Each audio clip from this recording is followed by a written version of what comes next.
on va faire une finition de larmier avec ce qu'on appelle une langue de chat que vous pouvez utiliser avec une gouttière de 33, un chéneau, d'accord, mais pas avec une gouttière avec une petite section comme une gouttière de 25 parce que sinon elle va trop déborder, d'accord. Quand vous allez tracer avec la tracette, vraiment doucement, ou alors faites-le au crayon dans ces cas-là. Vous faites juste un petit trait léger que vous voyez à peine en fait. Donc je fais un traçage à larmier 3 cm et vous allez tracer avec une branche de mètre, regardez ici comme ça. Une autre branche de mètre comme ça. Et la troisième, vous la mettez en biais comme ça. Regardez bien ici, normalement, sur cette finition-là, vous avez ce qu'on appelle un trou anti-déchirure. On pourrait faire un trou ici. Donc quand vous allez couper avec vos cisailles, d'éviter que dès qu'on va plier, que ça se déchire. Cet outil qui est là, vous allez pouvoir venir en fait, si vous n'avez pas cet outil, vous faites le trou avec la mèche, mais si vous avez cet outil, vous faites ça. Vous suivez votre trait là et vous allez le placer là. Et ça vous fait un bout arrondi comme là.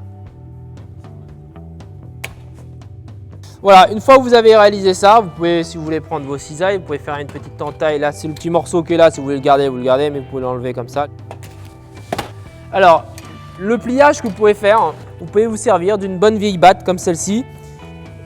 Ce qu'on appelle des fois souvent des planches, qu'on appelle des planches à aborder, sur lesquelles vous allez pouvoir venir faire votre pliage. Regardez avec la batte, vous venez faire votre pliage gentiment dessus.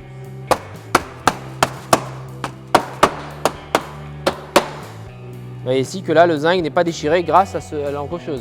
Après, vous prenez une petite pince plate de sang. Et voilà, ça, c'est avec le minimum d'outils que vous avez dans vos caisses. D'accord?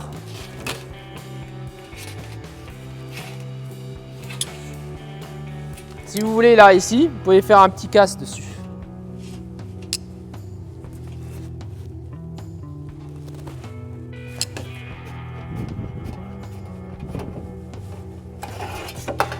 Vous avez besoin de la cisaille, celle-ci, donc la cisaille pélican, quand vous avez des grandes longueurs à couper au droit.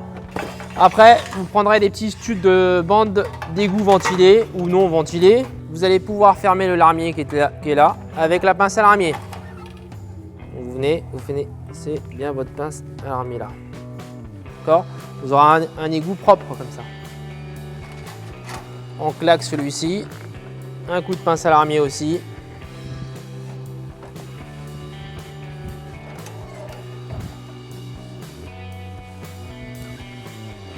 Si vous avez les deux pinces, la pince premier pli, on la prend comme ça. On met la main ici, on vient, on serre, on regarde bien que le premier pli est pris comme ça, d'accord? Ça va? Voilà, là j'ai fait mon premier pli. Cette pince-là, on appelle ça la pince deuxième pli, elle est plus large ici et je vais la prendre comme ça et là je vais appuyer en fait ici gentiment et je vais y aller tout doucement.